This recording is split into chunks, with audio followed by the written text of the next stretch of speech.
This is a text of World Press Conference by the Association of People Union, ASITU, on the inhuman and unending demolition of Igbo buildings and assets in Lagos.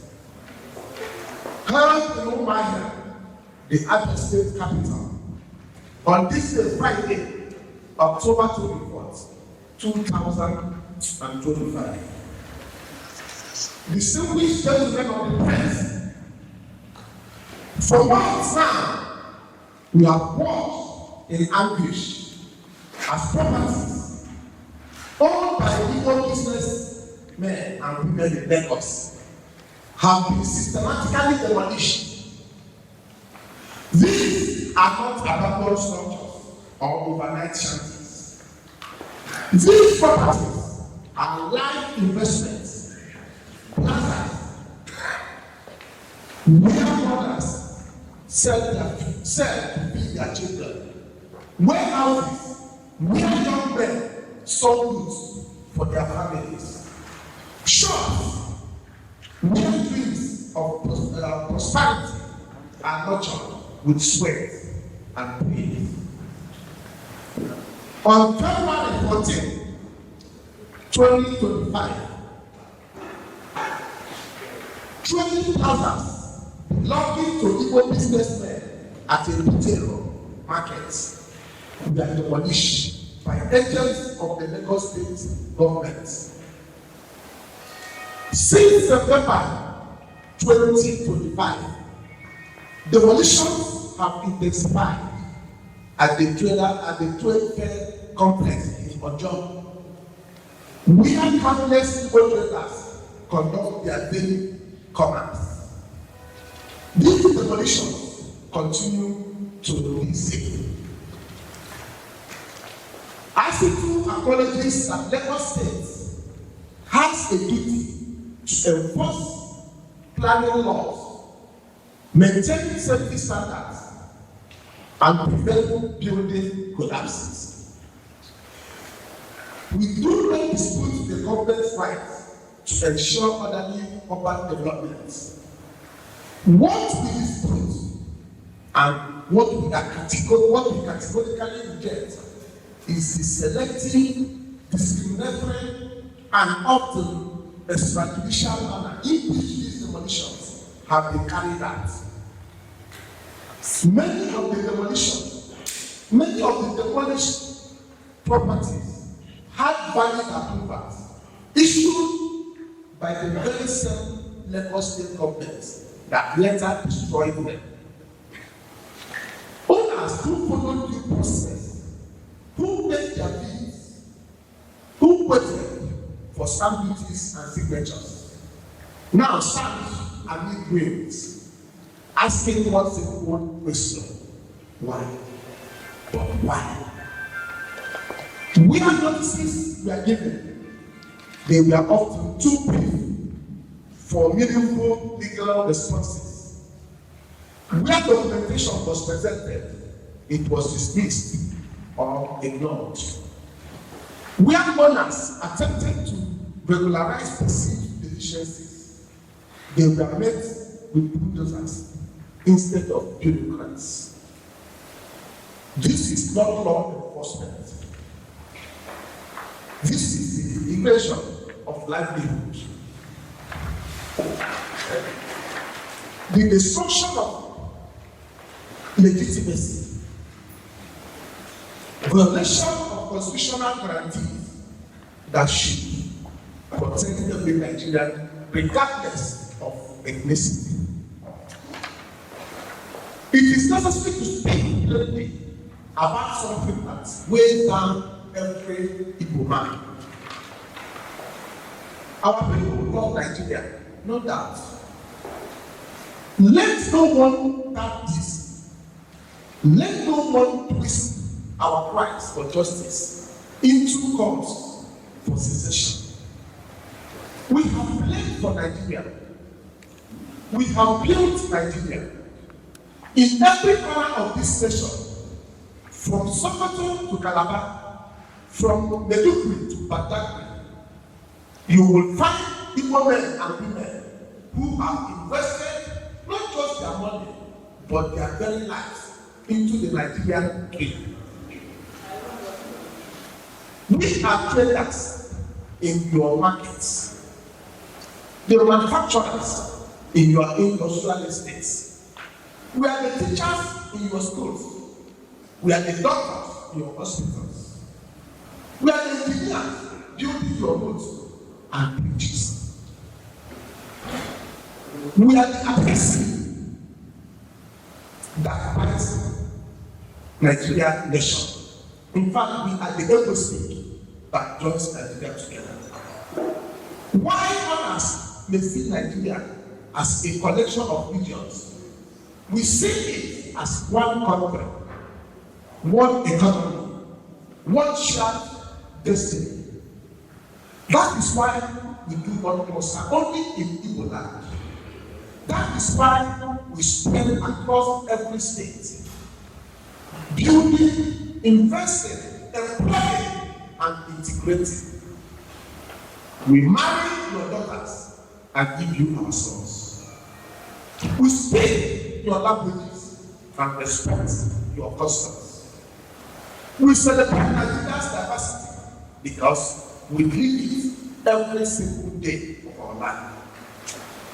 No other ethnic group in Nigeria has so thoroughly embraced the idea of a unified Nigerian state through their actions, their investments, and their presence everywhere in Nigeria. Yet, we are consistently made to feel unwelcome. We are told we are too ambitious, but we are too industrious, but we are too enterprising. Our success is presented rather than celebrated. Our properties become targets. Our investments become liabilities.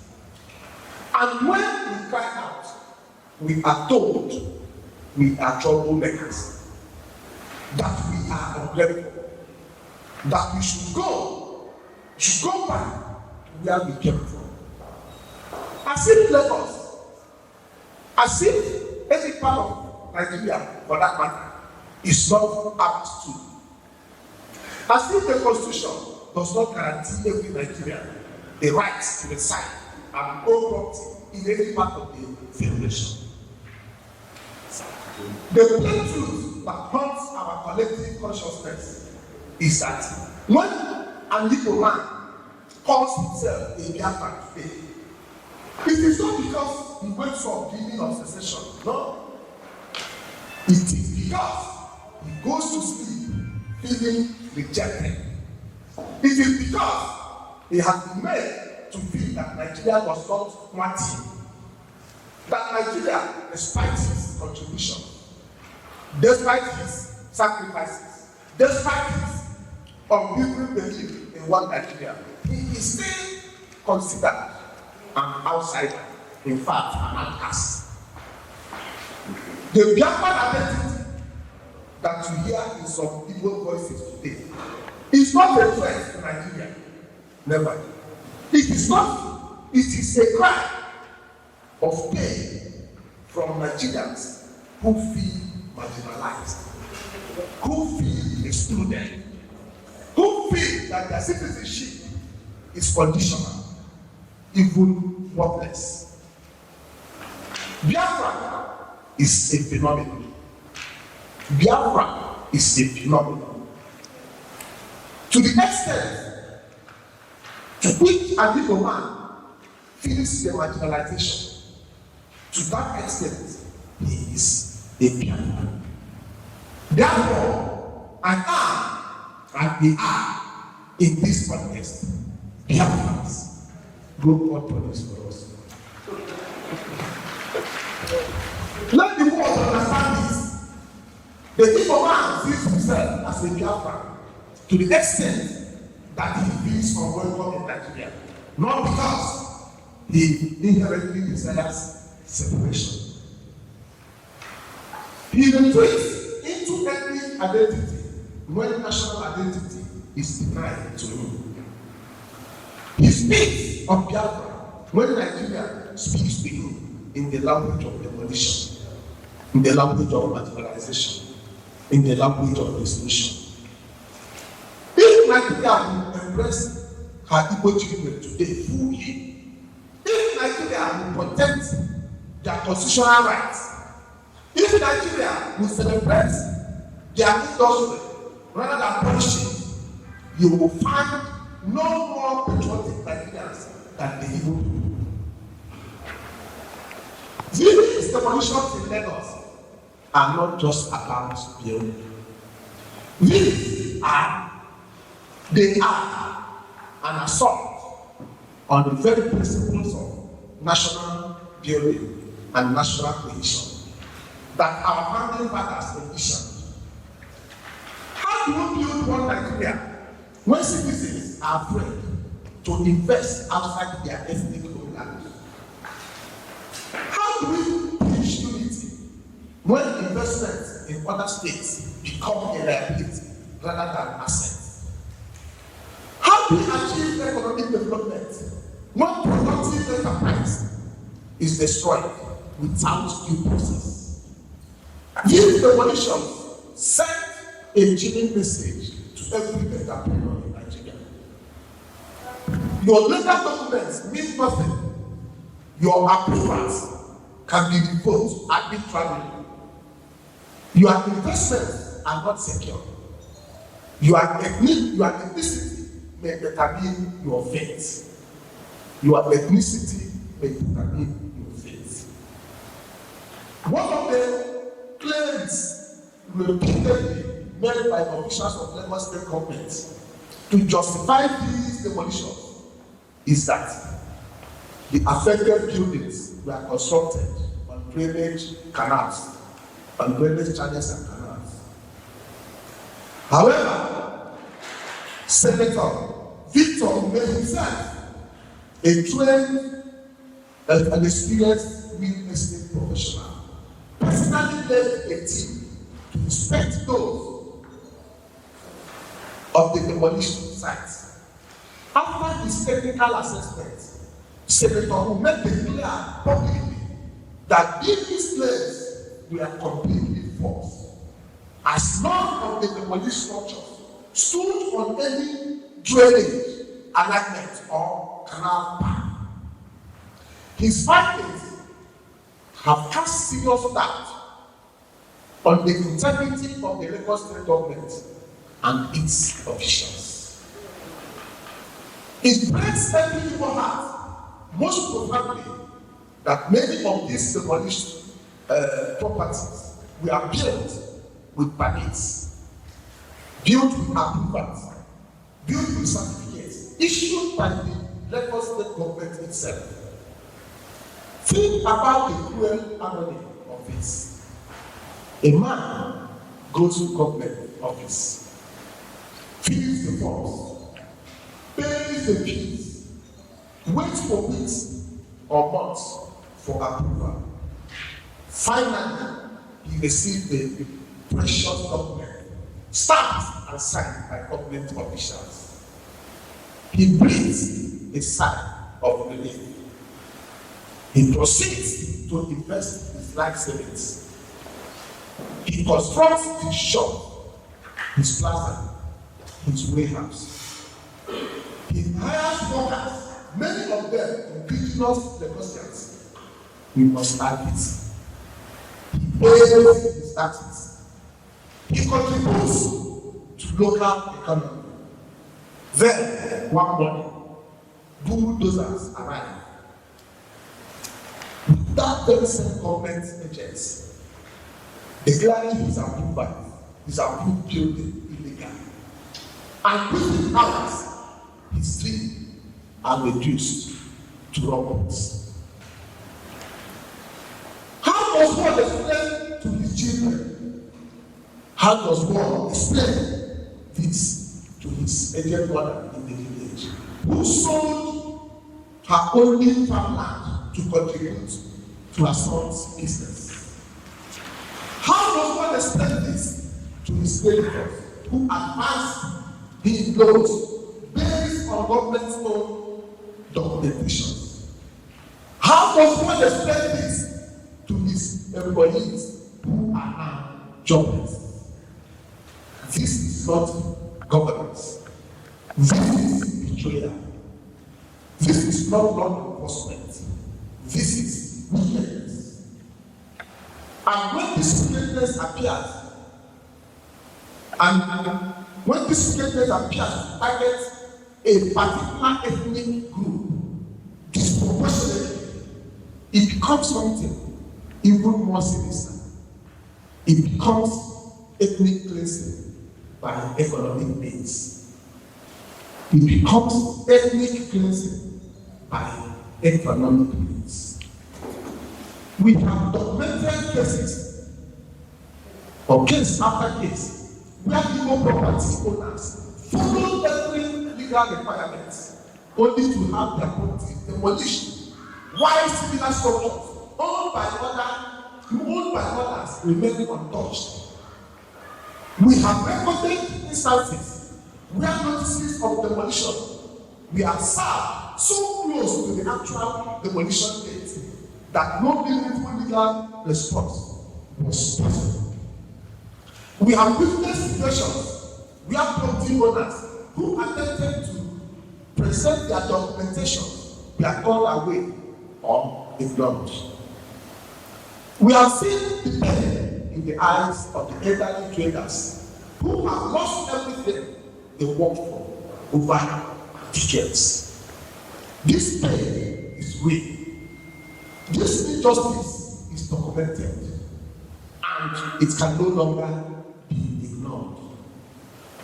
ASITU has formally petitioned to the United Nations Human Rights Council, or petition to the African Commission on Human and People's Rights. We have also petitioned the ECOWAS Court of Justice. We have done this not because we lack faith in Nigerian institutions, but because those institutions have failed to respond adequately to our documented grievances. We have made two press statements, engaged local authorities, sought dialogue at every level, yet the demolitions continue. The silence from federal authorities had been deafening. The indifference from those who should defend constitutional rights has been crushing. Today, we are establishing a property rights violation test that will serve as a comprehensive documentation and legal response center. This test will collect and collate verified data on every case of demolition affecting Igbo property owners in Lagos. Next, addresses, dates, documentation, approvals, notices, given or not given, compensation offered or denied. We will provide legal representation to affected persons. We will analyze patterns of enforcement and mobilize in defense of Igbo property rights. We will prepare cases for Nigerian courts and, where necessary, for international tribunals. We call upon every affected property owner to come forward. Do not suffer in silence. Do not accept injustice as fate. Bring your documents, bring your approvals, bring your receipts, your photographs, your witnesses. Let us build an undeniable record of what has happened here. Let us create a case so comprehensive, so well documented, so legally sound that it cannot be dismissed or ignored. Your individual pain will become our collective strength. Your individual pain will become our collective strength. Your losses will be documented as evidence of a pattern that demands remedy and reform. To the Igbo senators and representatives in the National Assembly, we say this: with all urgency in our hearts. You were not sent to Abuja to be spectators. You were not elected to watch your people suffer in silence. You took an oath to defend the Constitution of the Federal Republic of Nigeria. That Constitution guarantees property rights, equal protection, due process, and freedom from discrimination. Where these rights are violated, as they are being violated now, you must act. Complaint hearings summon Lagos State government officials, invite affected property owners to testify, legislate stronger protection, pursue oversight, make it impossible for this matter to be swept under the carpet for political expediency. To the federal government of Nigeria, to President Bola Ahmed Tinubu, to the Minister of Works and Housing, to the Attorney General of the Federation, we are put to your sense of justice and national responsibility. These demolitions are happening under your watch. They undermine the rule of law that your administration has sworn to uphold. They threaten the economic confidence that Nigeria desperately needs to attract investment. They damage Nigeria's reputation internationally as a country where property rights are respected and ethnic discrimination is not tolerated. Issue clear directive to all state governments, reminding them of constitutional limits on demolition powers and rights. Insisting on due process, transparency, and non-discrimination. To the government of Lagos State and Governor Babajide Sanwo-Olu, we demand in clear text, suspend this demolition immediately. Conduct a comprehensive, transparent review of every property demolition or marked for demolition. Publish a list of affected properties, the notices served, the approvals on record, the criteria used for enforcement. Where mistakes have been made, where properties with valid approvals were demolished, acknowledge those mistakes and provide full, fair, and prompt compensation. Where documentation is incomplete, through no fault of the property owner, allow this double regularization process instead of demolition. Remember that Lagos became the commercial capital of Nigeria because people from all over the country invested there, built there, and made it their home. Igbo traders and businessmen are a major part of what makes Lagos prosperous today. Their enterprise creates jobs for Yorubas, jobs for other Nigerians, jobs for everyone. Their taxes contribute to Lagos State revenue substantially. Their investments add to Lagos economic dynamism. These demolitions inflame ethnic tensions at a time when Nigeria needs unity more than ever. They send a message to investors, both domestic and foreign, that property rights in Nigeria are not secure, that approvals can be arbitrarily revoked, that ethnic identity may influence government action.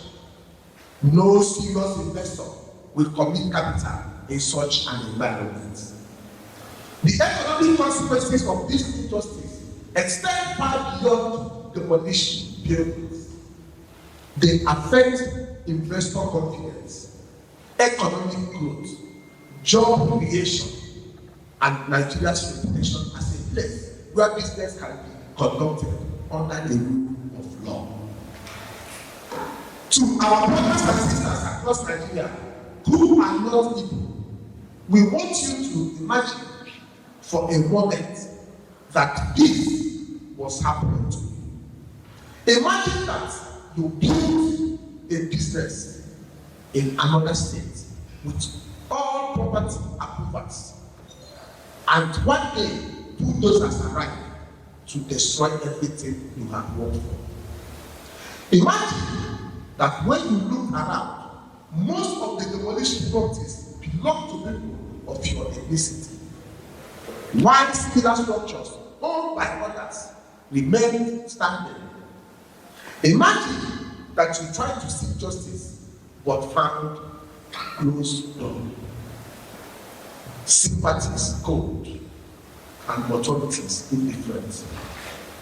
Would you not cry out? Would you not demand justice? Would you not question whether you were truly a full citizen of your own country? This is not an Igbo problem.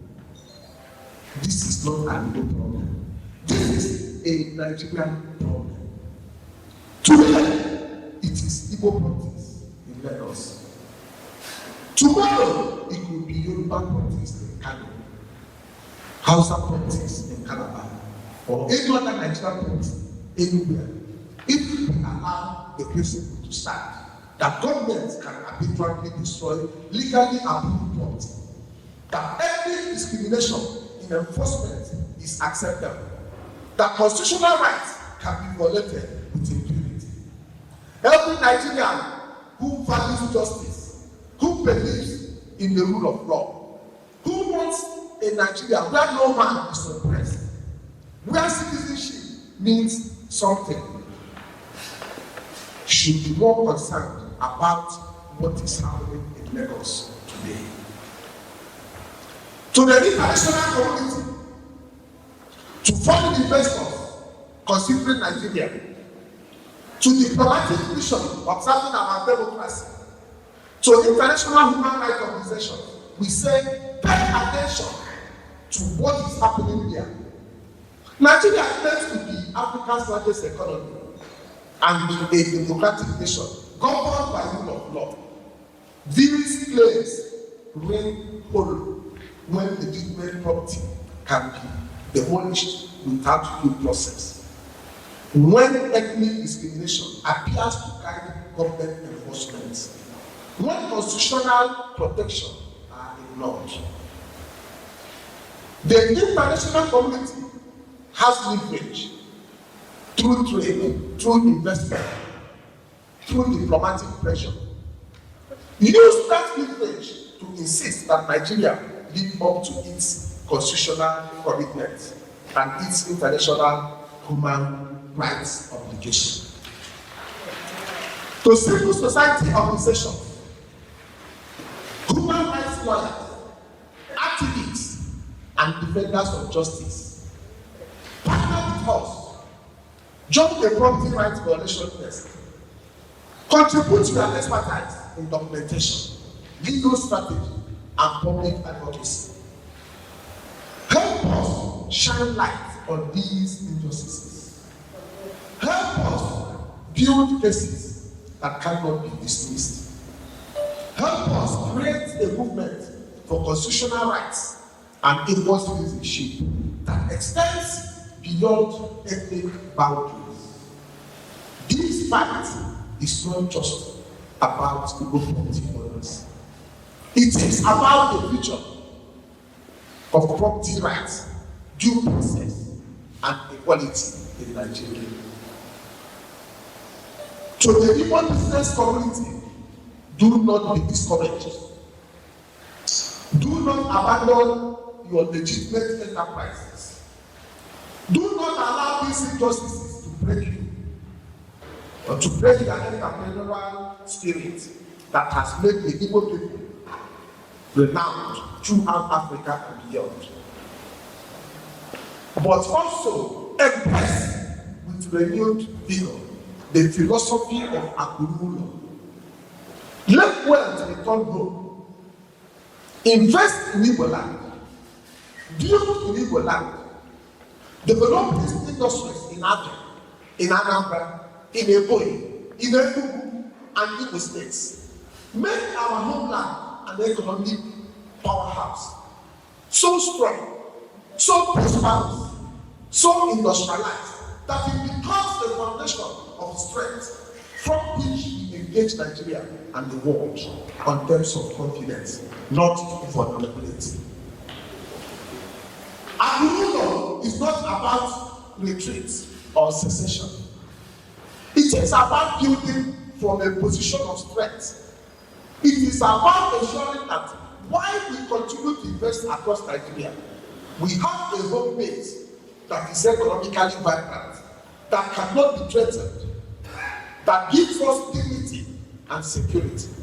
It is about making people land so attractive for investment that people from all over Nigeria will want to come, invest, and live here, just as we have done in Lagos and everywhere else in Nigeria.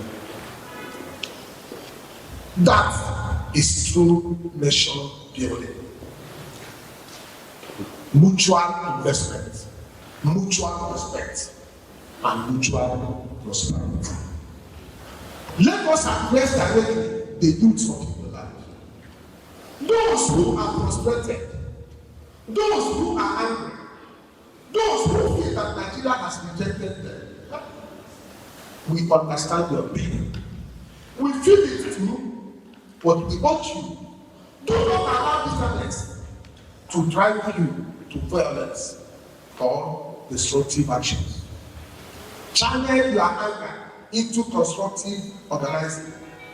Document injustices, pursue legal remedies, build businesses, acquire education, develop skills, become so excellent, so indispensable, so vulnerable that Nigeria cannot ignore you.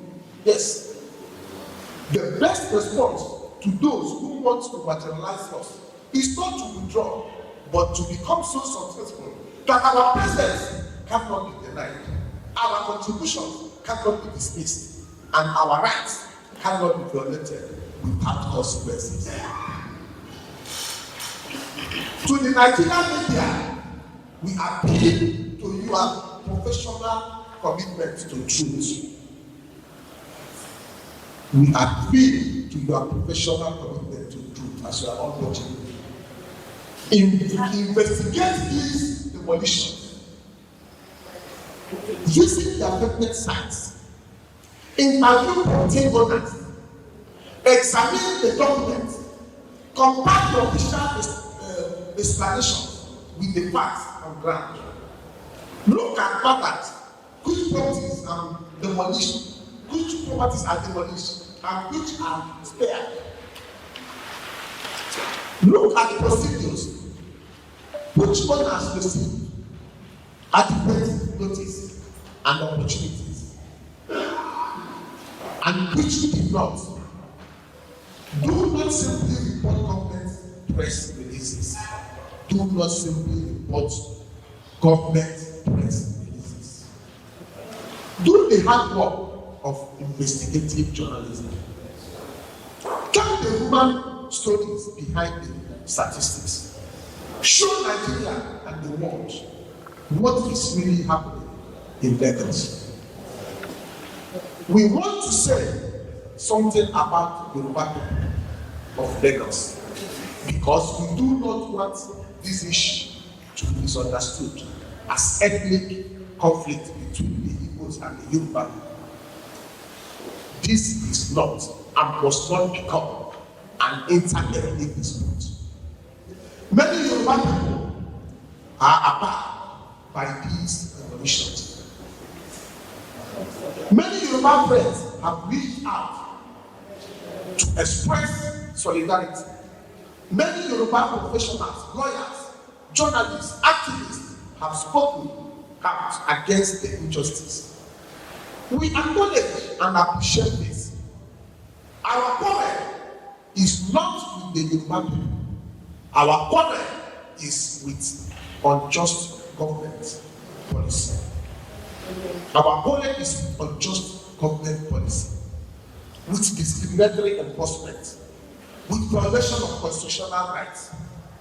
We call on progressive Yoruba leaders to join us in demanding justice, not because we are Igbos, but because this is wrong. The relationship between the Igbo and Yoruba people has been one of the defining features of Nigerian history. Sometimes it is cooperative, sometimes competitive, but it's always deeply intertwined. We must not allow this demolition issue to poison and demolish that relationship. We must work together to ensure that Lagos remains what it has always been, Nigeria's most cosmopolitan city. A place where talent and enterprise from all over the country can flourish.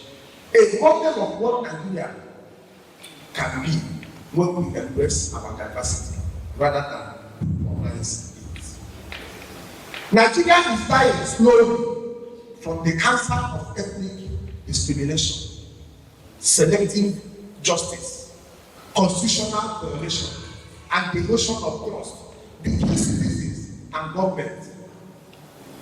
These demolitions are symptoms of that disease.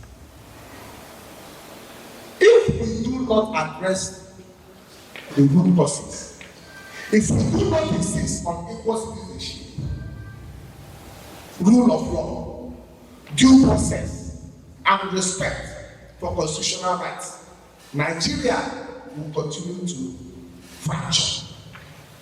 The center will no longer hold, and we will all lose the Nigerian dream that our independent generation envisioned.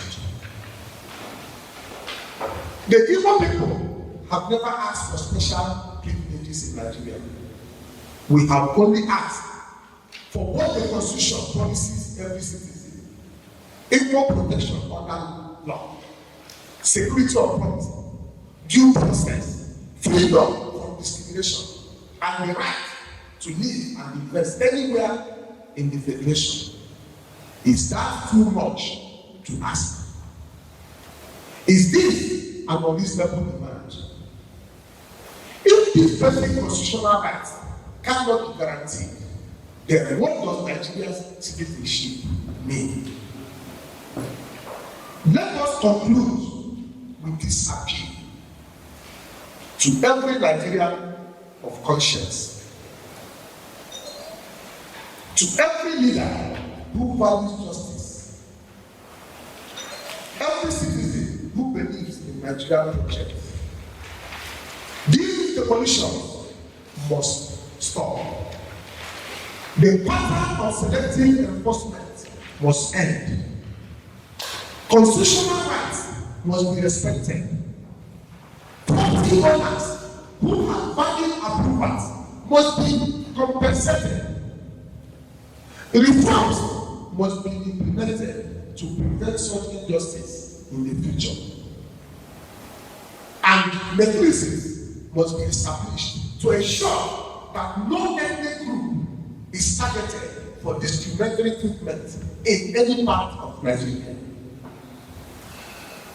The future of Nigeria depends on our ability to treat each other fairly, to respect the rule of law, to honor constitutional guarantees, and to build a nation where every citizen, regardless of ethnicity, can invest, can build, and prosper without fear of arbitrary government action. The Igbo people have demonstrated through our actions, our investments, and our presence in every corner of Nigeria that we believe in one Nigeria. Now, Nigeria must demonstrate through justice, fairness, and respect of constitutional rights that it believes in all Nigerians. To every Igbo person who has lost property in these demolitions, ASITU sees you. We hear your pain. We will fight for your justice. You are not alone. To every Nigerian who believes in fairness, we invite you to stand with us. Not just because we are Igbo, but because this is right, and we shall never give up. To Igbos in diaspora, speak louder, especially in international justice for Igbos. You are in a fair line to do so. Here in Nigeria, our freedom appears limited for fear of being captured. Our brother and his colleagues are still in prison. It is possible that my family may not see me again after this press conference, just for saying the truth. But no retreat, no apologies. To God be the glory. It is well with my soul. Thank you very much